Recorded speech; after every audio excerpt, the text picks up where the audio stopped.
Proverbios 14:1. Hoy vamos a hacer un paréntesis, hermanos. Teníamos como 2 o 3 años que no festejábamos a la mamá.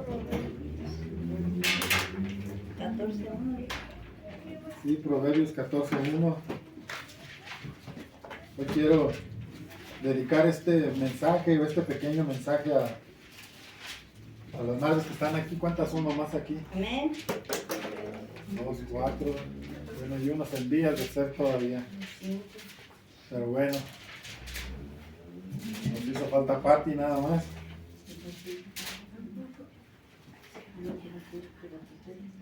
¿Ya lo tienen ahí?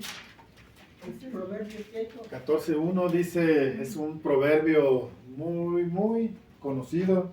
Dice, comienza este capítulo diciendo: la mujer sabia edifica su casa, mas la necia con sus manos la derriba. ¿Qué dice? Que la mujer, ¿qué? Sabia. ¿Qué hace una mujer sabia? Edifica. ¿Qué edifica? Su casa. ¿Qué es su casa? ¿Qué es su casa? Su entorno. Estaba viendo que la virtud procede de la sabiduría. Si hay una mujer sabia, seguramente habrá una mujer virtuosa. Y yo estuve viendo aquí que es una definición según o bíblicamente la palabra virtuosa en una mujer que honra a Dios. En primer lugar es íntegra, honesta, decente, buena, bondadosa, ética, pura y moral. Esto es una mujer virtuosa. Y toda mujer que es sabia, de seguro es virtuosa. Porque siempre va a buscar la conexión con Dios, el consejo de Dios. Siempre va a buscar estar en armonía con Dios. Y cuando alguien busca a Dios, seguramente el resultado será siempre benéfico. Y Jesús hace una comparación a la persona que es virtuosa, la compara a una persona que es prudente. Dice que al edificar su casa, ese mismo término que se usa aquí, que la mujer sabia edifica su casa. Y un hombre prudente, una mujer sabia es una mujer prudente, una mujer previsora, una mujer que está viendo un poco más allá.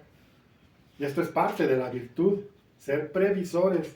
Y Jesús decía que el hombre prudente, previsor, o la mujer prudente o previsora, al edificar su casa, se dio a la tarea o tuvo la seguridad de hacerla sobre la roca, sobre lo sólido. Y esto solamente pues es un derivado. Esta actitud o esta forma de vida es el resultado de una búsqueda en Dios. Y en la Biblia hay muchas mujeres que honraron a Dios, que fueron mujeres de ejemplo para otras mujeres y también para nosotros los varones, ¿por qué no? Yo siempre, cuando llegué al Evangelio, siempre he visto algo, siempre, o más bien veía o veo, no sé, no quiero agraviar a los hombres, pero siempre las mujeres son las más aventajas para todo. Siempre cuando llegué a Valle, yo era una iglesia grande, pero predominaban las mujeres. Digo, predominaban en el sentido de que había más mujeres que hombres. Cuando me fui a Tampico, era una iglesia de mujeres. Solo había mujeres. Y yo quiero decirles esto porque las mujeres siempre han sido una parte fundamental en el crecimiento de la iglesia, han sido una parte fundamental en la historia bíblica también. No podemos dejar a un lado a las mujeres porque siempre han sido y serán siempre un instrumento de Dios para su gloria y para su honra. Nosotros sabemos que Jesús eligió a 12 hombres, a 12 varones, 12 discípulos, a los cuales les llamó después apóstoles. Y estos hombres pues fueron específicamente llamados para algo específico.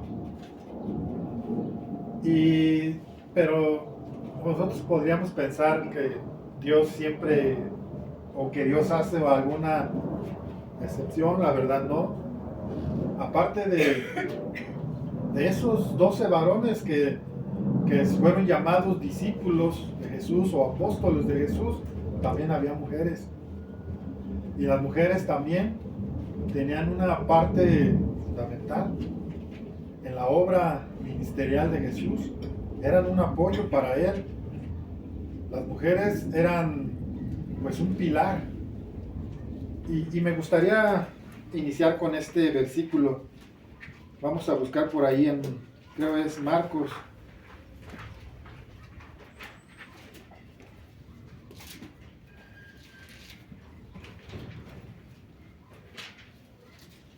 Es Lucas 8.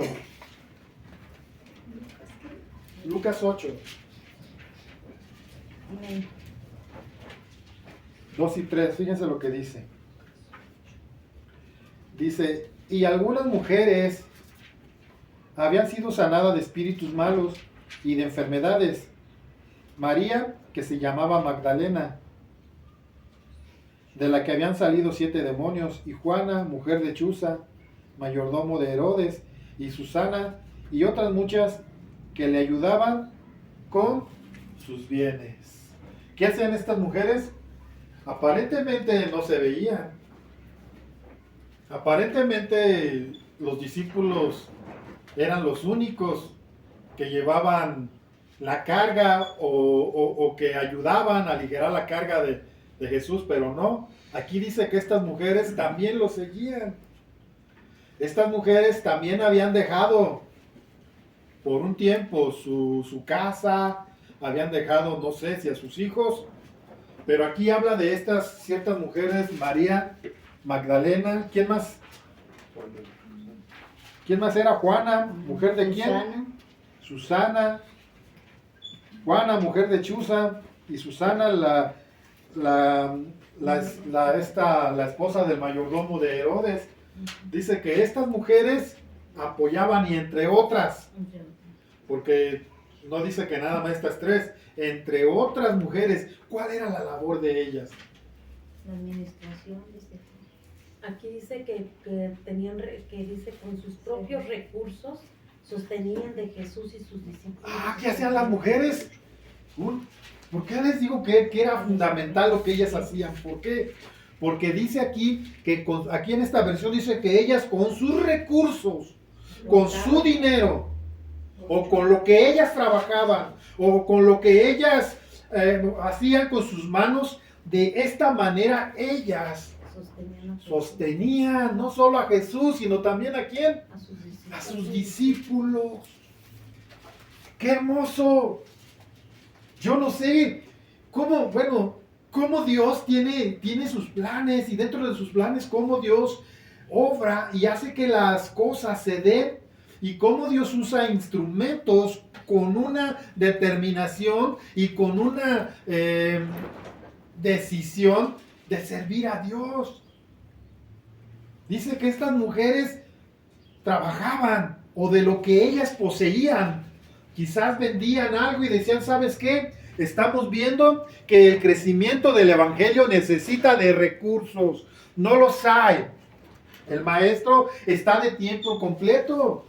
No tiene tiempo de irse a trabajar 8 horas y después venir y tomar el ministerio, no. Y los discípulos habían dejado sus redes, habían dejado la mesa de los impuestos y habían seguido al maestro, habían dejado a sus hijos, habían dejado a sus esposas, pero no desamparadas, porque acuérdense, hermanos, que cuando nosotros trabajamos para Dios, Dios también nos da recursos.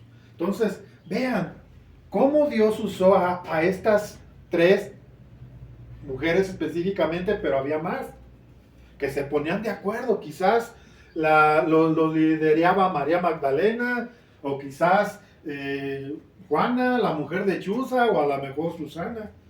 Y se reunían estas 3 mujeres y decían, ¿sabes qué?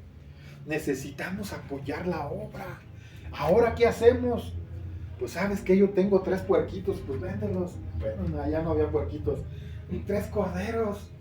Y vendían los 3 corderos. Y veían la necesidad que ahora Jesús tenía que ir a la región de Galilea. Y allá están más caras las tortas de jamón. Pues hay que preparar, y preparaban. Y les daban, a lo mejor hacían sus panes y llevaban unos panesotes ahí para los discípulos. Los discípulos comían bien, porque Dios está usando a estas mujeres. Y Dios las usa a ustedes de una manera fundamental, de una manera que ustedes pueden ver y reconocer que Dios las usa, porque Dios es bueno. Ustedes no se dan idea, una mujer decidida, una mujer determinada a buscar de Dios, es una mujer que suelen ser, la mayoría de las mujeres o todas las mujeres suelen ser un estuche de monerías. Siempre las mujeres son más determinadas que los hombres, son más valientes que los hombres. Incluso yo me atrevo a decir, científicamente está comprobado que las mujeres son un poco más inteligentes que los hombres, sin hacer menos a los hombres. Porque los hombres pues también tienen, en el reino de Dios tienen su lugar. Pero vean ustedes, y como esas mujeres, hubo otras que de alguna manera son un ejemplo a seguir. Y a mí me gusta mucho este ejemplo de esta mujer llamada Ana. ¿Se acuerdan ustedes de Ana? ¿Cuál Ana? A ver. ¿Se acuerdan de Ana? Sí. A ver, ¿cuál Ana? ¿Con la mamá de Samuel? No. Ana la... Lucas. Vamos a Lucas. Este es un ejemplo.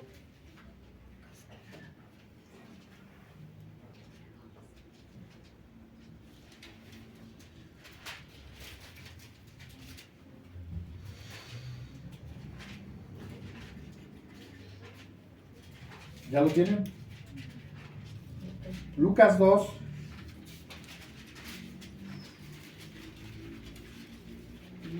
Versículo 36 al 38. Esta Ana era llamada Ana la profetisa. Era una mujer que había decidido consagrar su corazón a Dios, a pesar de tener la libertad de volverse a casar. Ella era viuda y dice así: y estaba también allí Ana, profetisa, hija de Fenuel, de la tribu de Aser, de edad muy avanzada, pues había vivido con su marido 7 años desde su virginidad, y era viuda hacía 84 años, y no se apartaba del templo, sirviendo de día y noche, con ayunos y oraciones. Esta, presentándose en la misma hora, daba gracias a Dios y hablaba del niño a todos los que esperaban la redención en Jerusalén. Está hablando de una mujer de 84 años de haber sido viuda. Se vivió 7 años con su esposo. ¿Cuántos son? 84 más 7, 91. 91. ¿Sí son 91? ¿De cuántos años ustedes creen que se habrá casado? Pónganle unos 14, porque en ese entonces, esa era la edad casadera, de 14 a los 17 años. Era cuando la mayoría de las doncellas se casaban. Póngale 14 años, más 14 años. ¿Cuántos años tenía? 87. ¿Cuántos? 105. 105 años tenía esta mujer. Era una ancianita, pero lúcida. Era una ancianita, pero entendía lo que quería. ¿Qué derivó en esto? Derivó que ella, de edad muy joven, fue viuda. y se pudo haber casado si ella hubiera querido, tenía toda la libertad, pero ella escuchó de que en algún momento iban a ser el Mesías, que estaba cerca el Mesías junto con este varón. Aquí arriba habla del varón Simeón. No era Simeón. ¿Quién era? Sí, Simeón. Bueno, era Simeón. Este varón Simeón esperaban la llegada del Mesías. Pero específicamente esta mujer, desde 87 años, estaba viviendo día y noche sirviendo. ¿Dónde? ¿Dónde servía? ¿Cuál era su ministerio de ella? ¿Cuál era su labor en el templo? El servicio. El servicio, pero ¿en qué? ¿Qué era lo que hacía? Ella ayunaba y oraba.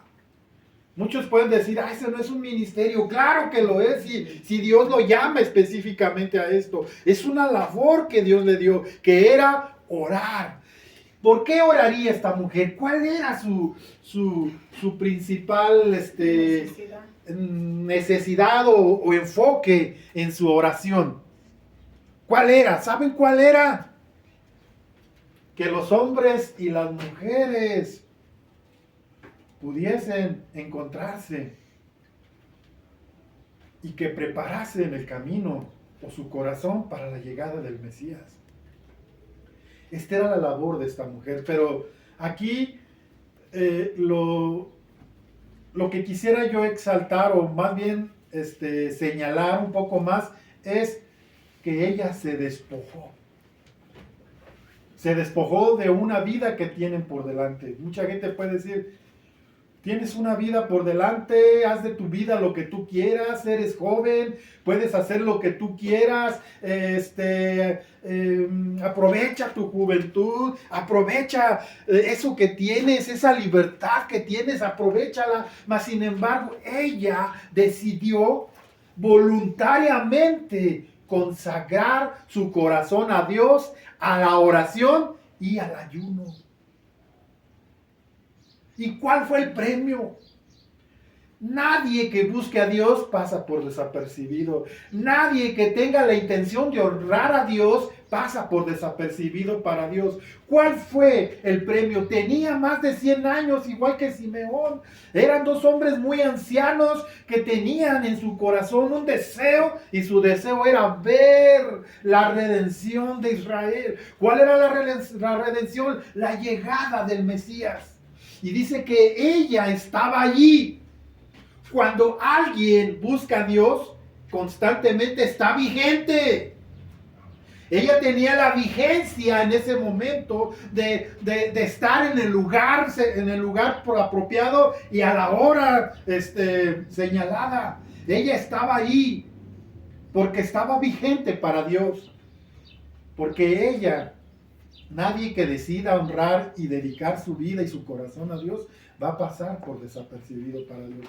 Dios la honró su obediencia, honró su fe, dejándole ver por su misericordia que ella pudiese ver al Mesías. 105 años se dicen fácil, y esto es lo que yo calculo. Quizás tenía hasta 110.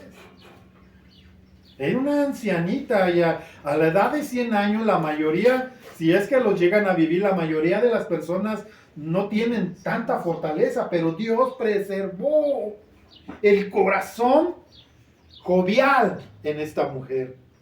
Vean, qué hermoso es este ejemplo. Dedicar mi vida teniendo yo, pudiéndole dar, no sé, un gusto a mi corazón.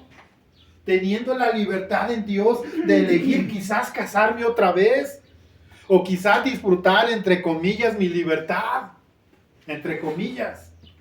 Porque eso es lo que piensa mucha gente. Hoy en día los jóvenes ya no se quieren casar. ¿Por qué? Porque quieren disfrutar su libertad. Se quieren sentir libres todavía. Pero esta mujer decidió algo muy hermoso, que fue consagrar su corazón a Dios. De darle, regalarle, ofrendarle su juventud, los mejores años de su vida. Me imagino que era una mujer, si era una mujer que buscaba a Dios, era una mujer moral. Era una mujer prudente. Era una mujer que se daba su lugar. Era una mujer que servía en el templo, y en el templo había sacerdotes, había pues todos los levitas que servían ahí. Quizás ella no solamente oraba, no solamente ayunaba, sino también ayudaba en las labores. Quizás se ponía a trapear, quizás se ponía a limpiar por ahí, o hasta se prestaba para lavarle la ropa a los sacerdotes. Yo no sé, pero era una mujer que decidió honrar a Dios antes que a sentirse libre y llamar o hacer a lo que ellos o la gente le llama disfrutar mi juventud. No hay otra cosa más hermosa que disfrutar nuestra vida en Cristo, nuestra vida en Dios. La mejor elección que puedes hacer tú, joven, o tú, hermana, es servir a Dios con todo tu corazón. Mira cómo la Biblia nunca hablaba de los 12, siempre habla de los 12 discípulos. Y todos nos enfocamos en la labor apostólica y en la labor de la formación de los discípulos. Pero ¿cuántos sabían que detrás de ellos había mujeres que les estaban apoyando para que ellos no se preocuparan por qué van a comer, qué van a vestir? Dios ponía carga en ellas, y ellas, de lo que ellas poseían o de lo que ellas trabajaban, dice allí claramente, porque así lo dice, que ellas apoyaban a Jesús monetariamente. La versión Reina Valera creo que dice que ellos daban ofrendaban las mujeres para el ministerio de Cristo. Y vemos aquí a Ana, que decidió dejar su vida en las manos de Dios para vivir una vida genial. Vamos a buscar en Primera de Samuel, ahora sí vamos a esa Ana que todos conocemos. En Primera de Samuel. A mí lo que me llama la atención es todo lo que encierra lo que hay alrededor de esta historia. No solamente es lo que Ana decidió hacer, sino lo que conllevaba socialmente y espiritualmente lo que pasaba en ese tiempo.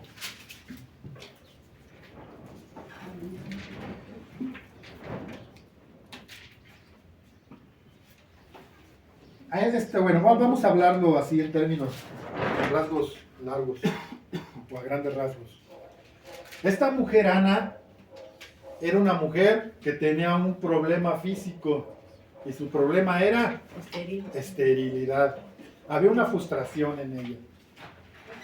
Pero la frustración se hacía más fuerte o más patente porque su esposo Elcana, después de que ella ya no pudo dar a luz, de que ella no podía tener hijos, él pues tuvo otra esposa. En aquel tiempo pues Dios no lo permitía, pero este hombre Elcana había tomado a Penina como su esposa también. Pero esta Penina era fértil y podía tener hijos. Pero ella se burlaba de Ana, porque Ana no podía tener hijos. Y Ana dice que era una mujer afligida de espíritu. Era una mujer amargada. Una mujer que todo el tiempo estaba reprochándole a Elcana y a Dios el no poder tener un hijo. Y cada año subían a Silo, donde estaba el arca de Dios, y ofrecían su sacrificio anual. Y Elcana dice que amaba mucho a Ana. Agarraba la parte especial para Ana y la trataba especialmente a Ana. Pero Ana, a pesar de que Elcana la amaba y que ella podía sentir, ella se sentía miserable por dentro. Ella sentía que por dentro se estaba destrozando, o estaba destrozada terriblemente por dentro.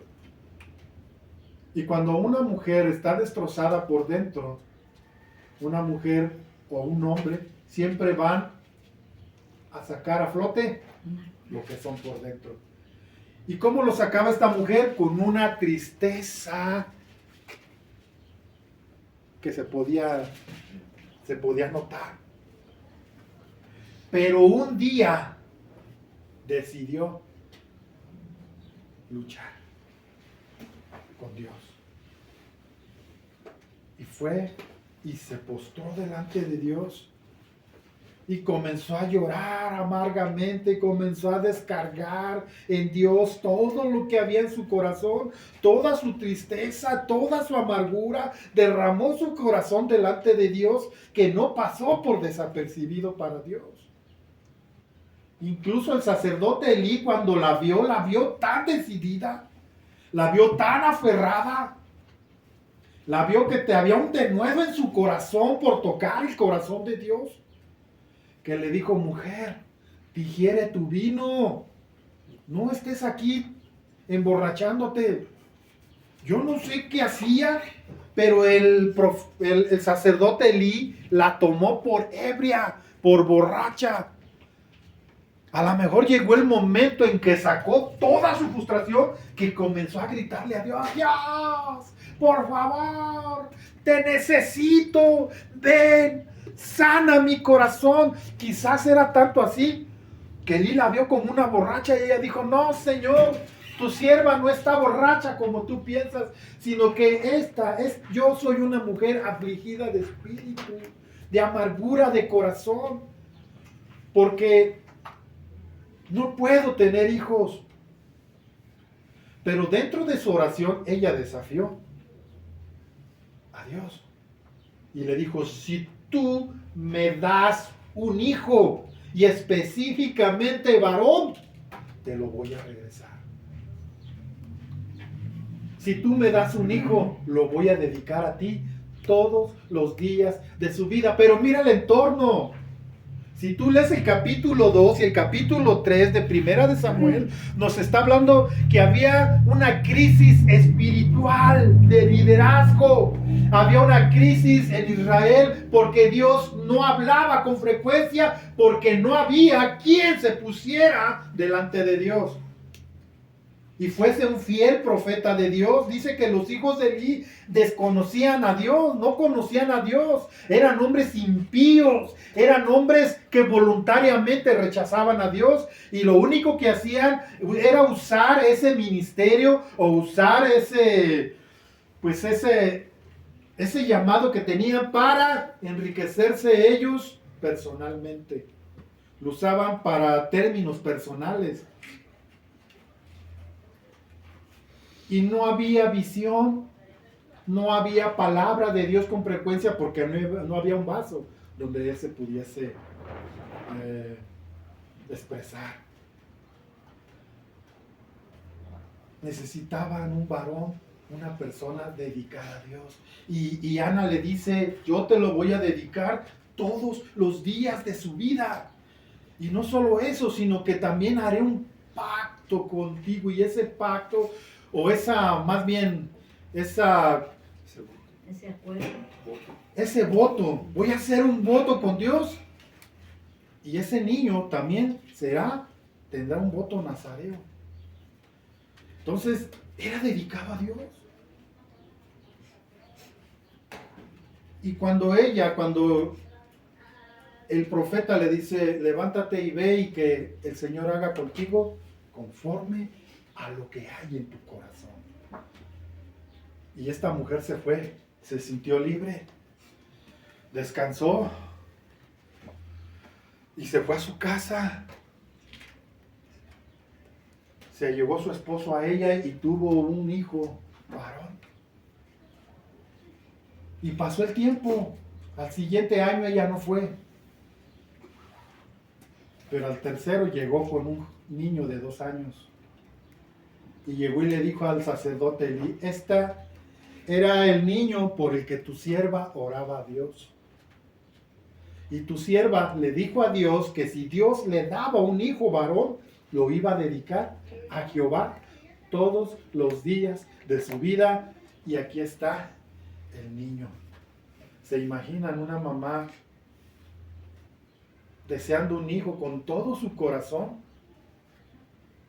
amándolo con todo su corazón, dándole de su pecho para que ese niño se alimentara y creciendo ese lazo de unión entre hija, hijo y madre. ¿Se dan cuenta? Yo puedo sentir, o sea, cómo muchas mamás aman tanto a sus hijos que los cuidan tanto. Pero ella se había comprometido con Dios. El ejemplo de Ana aquí es que era una mujer de compromiso, persistente. Y vean cómo la persistencia de esta mujer llevó a suplirle a Dios un varón en el cual Dios usó para que hubiese nuevamente palabra en Israel. ¿Se acuerdan cuando este era un niño y Dios le dice, Samuel, Samuel? Y el profeta Elí va con Elí y le dice, ¿me llamaste? No, yo no te llamé, vete a dormir. Y la segunda vez, yo no te llamé, vete a dormir. Y la tercera vez entendió que era Jehová. Y dice, nuevamente Jehová está hablando. Yo soy un anciano y tengo muchos años que Dios no habla mi vida. Pero ahora Dios se había suplido de un varón conforme a la necesidad que había en ese momento. ¿Saben ustedes que si ustedes son persistentes, si ustedes siguen orando por sus hijos, si ustedes siguen allí clamando a Dios, saben ustedes no saben cuándo ni cómo, pero sus hijos irán delante de los pies de Cristo? Amén. Irán a los pies de Cristo. Tú no sabes si cuando sean viejos, tú no sabes si antes de morir, tú no sabes en qué momento, pero llegará, porque Dios escucha tu oración persistente de una madre que tiene la necesidad de que pase algo en su familia. Qué tremendo es esto, qué ejemplos tan hermosos de esas mujeres valientes, de esas mujeres persistentes, de esas mujeres que no se amedrentaron, que se sostuvieron en una línea, en un sentir, y fueron inquebrantables en su convicción de buscar a Dios. ¿Hacen falta esas mujeres hoy en día? ¿Sí o no? Sí. No estoy minimizando a nadie, solo quiero que nos motivemos, porque eso a mí también me motiva.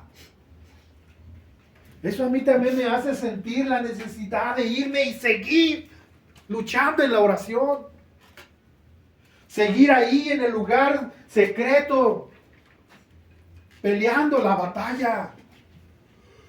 Aunque se vea que todo está perdido, aunque se vea que las cosas van de mal en peor, no desistas, no te rindas, quédate allí, porque de seguro Dios te va a contestar. Vamos a buscar ahora en Timoteo. Me gusta también este pasaje de Timoteo. Segunda de Timoteo 5. No, perdón. Segunda de Timoteo 1. Déjenme lo busco yo también. Amén. Porque lo tengo aquí en versículos, pero quiero buscarlo. Les dije segunda, ¿verdad? Miren. Este es un complemento de lo que les estoy comentando aquí en cuanto a Ana. Cómo la oración de Ana no solamente le dio un hijo, sino le dio un siervo a Dios. Sino su oración y su intención no solamente fue que ella tuviese el entendimiento y en su corazón el conocimiento de un Dios que responde, sino que también benefició a su entorno espiritualmente. ¿Cuántos quieren que sus hijos sean usados por Dios? Amén. No te rindas. ¿Qué les dije? ¿2 qué? 1, 5 y 7. Fíjense lo que dice.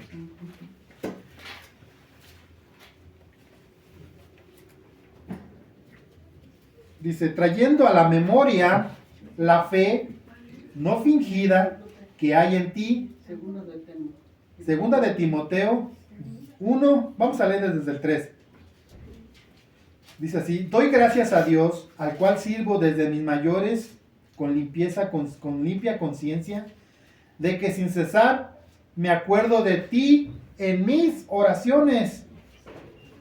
¿De quién se está hablando? ¿Quién está hablando aquí? Está hablando de Timoteo. Le está diciendo, Timoteo, en mis oraciones siempre estás tú.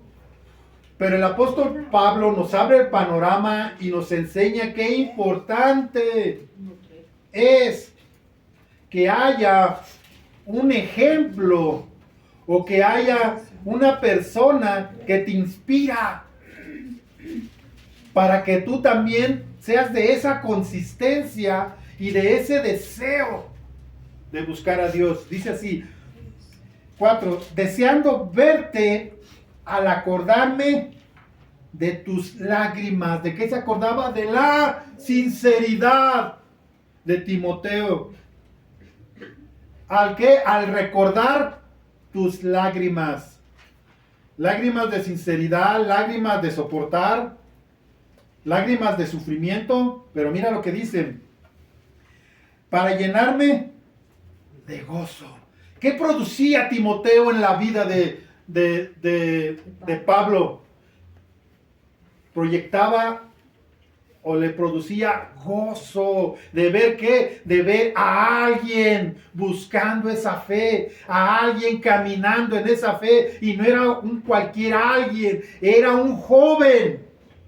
Timoteo era uno de los pastores más jóvenes junto con Tito. Eran varones de alrededor de 19 a 23 años. O sea, eran jovencitos. Eran personas que podían, como los dije antes, decir: yo voy a gozar de mi vida, voy a gozar de mi juventud. Ellos este joven llamado Timoteo había decidido servir a Cristo. Siendo Pablo su mentor, o siendo Pablo esa persona que lo veía y que lo cuidaba y que lo tenía ahí bajo su cobertura espiritual. ¿Y qué le dicen en el 5? Trayendo a mi memoria, a la memoria, la fe no fingida que hay en ti. Fíjense, la cual habitó primero en tu abuela Loida y en tu madre Eunice, y estoy seguro que en ti también. ¿Qué había pasado? Loida tocó su entorno para Cristo.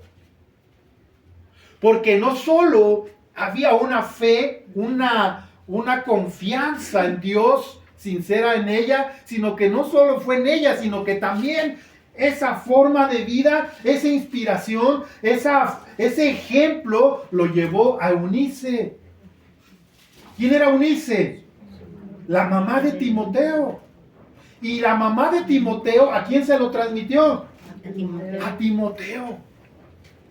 Vean cómo una madre puede tocar su entorno para Cristo. Puede tocar su entorno para Dios. Cuando una mujer virtuosa, sabia, edifica su casa, hay un crecimiento, no solamente en lo visual, no solamente en tu primer generación, sino también estás sembrando la semilla de otra generación. Y ahí estaba Timoteo, el resultado de una fe sincera, una fe no fingida de su abuela Loida y también de su mamá Eunice. Y él estaba haciendo una bendición para el apóstol Pablo. Qué tremendo es esto. Hace tiempo leí una biografía de un hombre llamado Juan Wesley.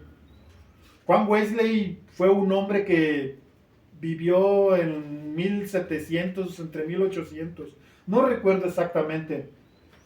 Pero este varón tuvo una formación espiritual de una manera peculiar también. Su mamá había sido hija de pastores.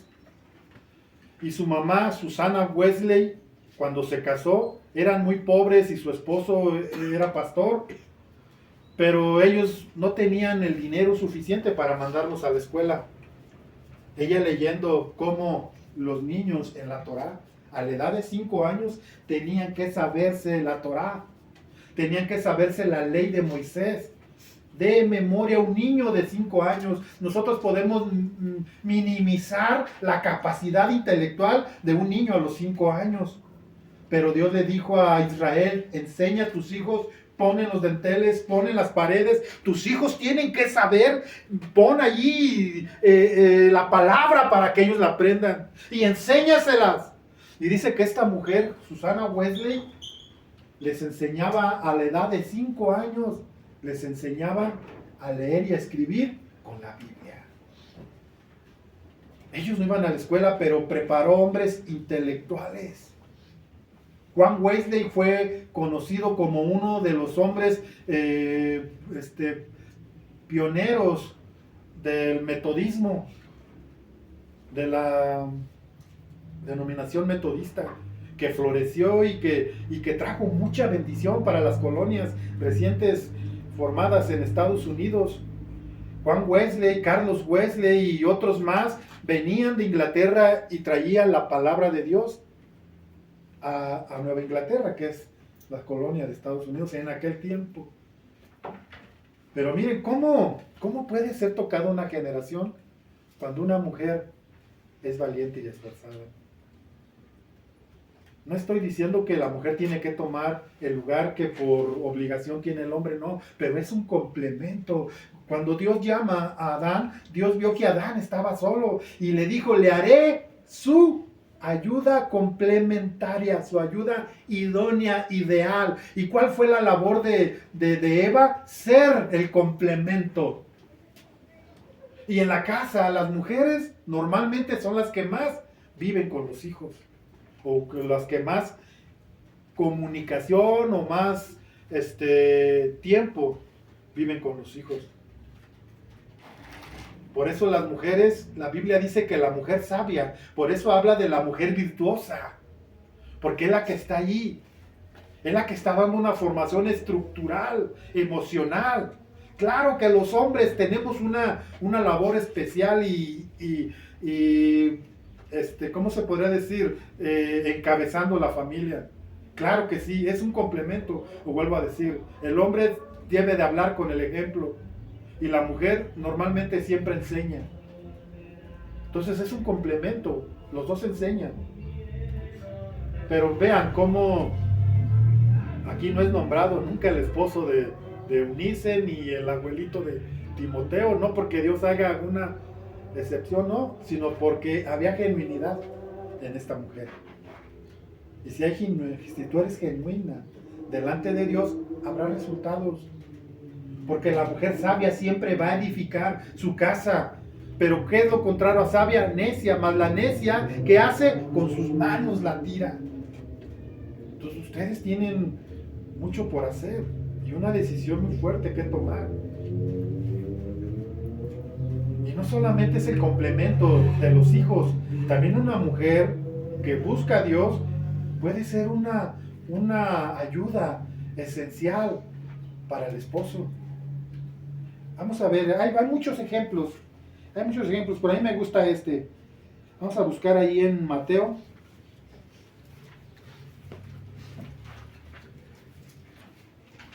(27)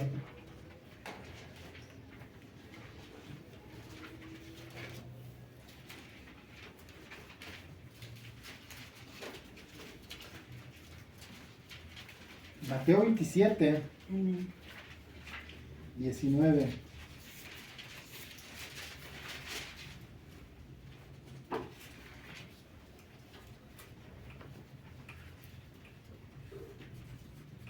Está hablando aquí de Poncio Pilatos. Poncio Pilatos era el gobernador de la región de Judea. Cuando Jesús fue prendido, fue llevado a Herodes, pero Herodes se lavó las manos igual que él y le dijo, pues llévenlo allá con Pilato, o fue al revés, no recuerdo, pero llegó con Pilatos, ¿se acuerdan? Sí. Y Pilatos tenía que determinar, según el hombre, la condena que tenía que, o el juicio, tenía que enjuiciar a Jesús. Pero mire lo que sucede, les dije que 27 ¿qué? 19. Dice, y estando él sentado en el tribunal, su mujer le mandó decir, no tengas nada que ver con este justo, porque hoy he padecido mucho en sueños por causa de él. ¿Qué hizo la esposa de Pilatos? Lo persuadió. Lo persuadió. Dios le dio sueños y le convenció en el corazón de ella que Jesús era inocente. Y le dijo a Pilatos, mira, hoy, este día he tenido mucho pesar por este varón. No participes, este hombre es inocente. ¿Y qué hizo Pilatos? Pilatos le hizo caso. ¿Por qué? Porque cuando una mujer busca a Dios, cuando una mujer busca la sabiduría en Dios, siempre va a ser un complemento para su esposo. Y siempre lo va a persuadir y siempre va a estar atrás de él, persuadiendo lo malo y viendo lo que viene. A mí, mi esposa me ha ayudado muchas veces en ese tipo de cosas. Y yo sé que cuando ella me dice algo es porque Dios ya lo está tratando. Entonces empiezo a ver yo también. Me decía Rafa, cuidado con esto así, así. Y yo empiezo a ver y digo, es verdad. Cuando una mujer busca a Dios, seguramente no solamente tratará a Dios con tu entorno, no solamente estarás siendo alguien que está proyectando a los hijos, sino también serás un apoyo para tu esposo. Hay algo negativo también en esto. ¿Se acuerdan de Ananías y Zafira? Ananías y Zafira eran seguidores de Cristo cuando inició la iglesia primitiva, y cuando dice que los hermanos o la iglesia vendían sus propiedades y venían y las traían a los pies de Cristo, de los apóstoles, para que ellos repartieran con liberalidad. Dice que ella y su esposo se pusieron de acuerdo. Vamos a vender nuestra propiedad en tanto, pero hay que dejarnos cierto dinero y hay que decirles que lo hicimos en tanto. O sea, hubo una sociedad, un acuerdo, pero en lo negativo. ¿Por qué? Porque Zafira no tenía esa conexión con Dios, no tenía ese temor con Dios, y sin embargo se dejó llevar por las tratas de su esposo. No lo corrigió. Le dio por su lado y le dijo, pues sí, nos conviene a ambos. Vamos a tener un dinero extra, dice. Y cuando llegaron y lo pusieron delante de los apóstoles, el apóstol Pedro discernió y dijo, ¿no lo vendiste en tanto? Entonces, ¿por qué me entregas tanto? Y dice que vino muerte a su vida. Ustedes pueden ser una gran bendición, un gran estorbo para el bien, o pueden ser un tropiezo. ¿Qué quieren ser ustedes como esposas? ¿Qué quieren ser? ¿Se acuerdan de este hombre llamado, no recuerdo cómo se llamaba, y Abigail? ¿Se acuerdan de su esposo de Abigail, cómo se llamaba? Cuando David le mandó y le dijo que le regalase comida, panes, queso, miel, que matara a sus corderos y le hiciera una comida y se los mandara, porque él, de alguna manera, el rey David estaba cuidando de ese varón. No me acuerdo cómo se llama. ¿Alguien se acuerda? Labán. ¿No? Nabal, sí, cierto. Era Nabal, y Nabal dice que era un hombre necio y se negó. Y le dijo, ¿y yo por qué le tengo que dar al rey David? Yo no le voy a dar nada. Y el rey David se enojó porque mandó un joven, y el joven le dijo, ¿sabes qué? Dice que no te va a dar nada, que él, ¿por qué te tiene que dar a ti? Y David se enojó y estaba resuelto a ir y matarlo. Pero su esposa, que era más entendida, su esposa que tenía más entendimiento en Dios, se le adelantó y fue y agarró panes y agarró miel y agarró queso y agarró cabritos, los hizo en una barbacoa y se los llevó. Y le dijo, mira, detente mi señor, deténgase mi rey, porque mi esposo es necio, como su nombre lo dice. Es un hombre necio y malo, perverso. Y el rey David se detuvo. Dios detuvo la ira del rey David por causa de su esposa. Y de esa manera vemos cómo Dios trata y cómo una mujer es usada por Dios. Hay muchas mujeres en la Biblia. Está Dorcas, ¿se acuerdan de Dorcas? Dice que esta mujer era ejemplo para las mujeres jóvenes. Y el apóstol Pablo les llama a ustedes, mis amadas hermanas, a ser un ejemplo para Carlita, para Seri Gley, para Nandis, para las mujeres jóvenes, para Tirsa. Les manda a ser ejemplo para ellas. Y Tabita o Dorcas era así. Dice que hacía manualidades, era muy virtuosa también, era muy sabia, hacía muchas cosas y enseñaba a las mujeres. Y ella vendía lo que ella hacía artesanalmente y de ahí pues ganaba su sustento y así enseñaba a las demás mujeres. Y cuando ella murió, todas las mujeres estaban bien tristes. ¿Por qué? Porque era una mujer que había tocado sus corazones para bendición. Y qué hermoso es cuando hay mujeres que tienen eso en su corazón, el deseo de apoyar, el deseo de ayudar, el deseo de que las mujeres sean buenas esposas. Y Dorcas tenía esto, o Tabita, como le quieran decir, es la misma, tenía eso en su corazón. De manera que cuando murió venían y enseñaban las cosas que ella hacía y estaban ahí llorando, pero pues Dios les dijo, bueno, ¿la quieren de regreso? Y todas gritaron, sí. Y mandó al apóstol Pedro. Y el apóstol Pedro oró por ella y dice que Dorcas resucitó.